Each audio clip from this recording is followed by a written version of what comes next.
I'll stay true. Andy Grammer, honey, I'm good. 8:16 here on the Morning Den. Hopefully you are good. It is Valentine's Day. Nothing says Valentine's like taxes. It's Dan Pollard. I'm trying to figure out a segue here on a Valentine's Day, but Owen Tulk, the mad accountant, joins us. Best I can do. Sorry, Owen. Morning, Dan. How are you? But you're used to it. You're an accountant. That's right. Oh, look, it's the accountant. Let's talk taxes. But some great tips, and that's why we've got you in here. And I'll be honest with you, I'm writing them down because they do come in handy. And last week, I think it was when we went off the air, we were talking about being ready for tax time. And, it's late for some things if you haven't been keeping track of all your expenses, which we talked about last week about your vehicles. There's still time, start now, start today and do some things. And you were saying as well, not necessarily tax tips, but ways to save money. So you can save yourself and maybe have a few extra bucks in your pocket by the time a tax time does roll around. And it could be something as simple as talking to your phone carrier. Yeah, good morning, Dan. Thanks very much for having me, and happy Valentine's Day, I guess. Yes. Well, you just because you're an accountant doesn't mean you can't wish everyone a happy Valentine's Day. I was thinking about... the bottom line is the heart, that's all. That's true, that's true. That's the difference. I was thinking about what to talk about today, and I was trying to think of something sexy and romantic, and to tell you the truth, I got nothing. Tapped out. Tapped out pretty quickly. But, hey, if you can put a few extra bucks in somebody's pocket, they can use it at any time of the year, not just Valentine's Day. And you did talk about the fact, you can get better rates on a number of things, but you actually have to work at it.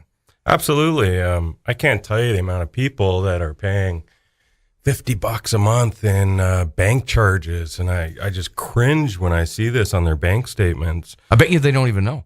Some know, some don't. It's some people just don't look at their statements. They're scared to, I think. Now, so when you talk about that and the fact that you look at that statement and you see it, I think there's a lot of resignation too. People go, I can't do anything about it.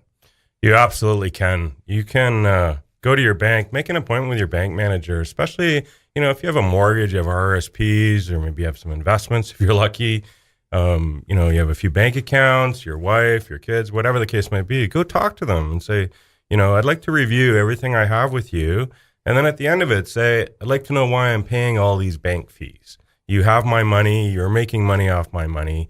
I'm paying you interest on my mortgage. I'm paying you interest on my car loan. Why am I paying all these fees for my bank? And to tell you, I have 5 bank accounts for various reasons, and 4 of them, I pay no fees. I pay no fees. Really? 0. Because I would think if you ask most people, they say that's rare, that you can find many accounts without fees. All the banks are starting to get with it, and they realize that there's a lot of other providers out there. The internet providers, who don't have the bricks and the mortar. That's right. And the services aren't quite as good, but they hold your money for you. You can move it around online, and there's 0 fees, and they pay interest. Right. So, but you have to go in one of these conversations armed. Absolutely. So do a little bit of research. Call me if you need a hand. I absolutely will help people. I help people all the time. Some of my clients, I go into the branch with them and kind of rail out the branch manager or whoever it is and say, what's going on? I've got a guy, he pays more fees in 1 month than I do in 2 years. Wow. Yeah. And, mortgages are another thing too. Yeah. Trying to get them. And loyalty doesn't necessarily mean anything. Loyalty doesn't seem to go far with the banks at all. No, just because you've been with a bank for a long time doesn't mean that they will look at you or, you even get a break. And it's interesting because they do it different ways. There's a formula for mortgages, but it doesn't always work. No. Despite the fact that you do maybe you're moving from a rental situation into a home ownership situation and paying less, but they don't necessarily see that because it doesn't fit their formula. Absolutely. Some other ways you can save money too are your credit cards.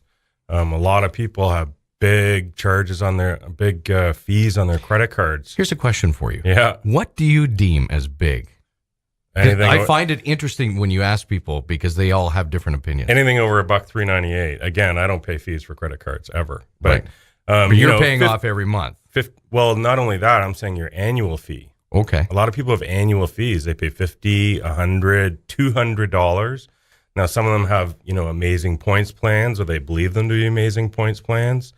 So maybe that's worth it to them. I say do a cost benefit analysis, figure it out. How much are you getting and how much are you spending to get it?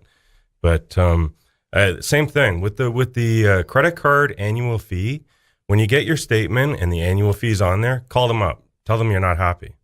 And I bet you dollars to donuts, you'll save at least half that fee, if not all of it.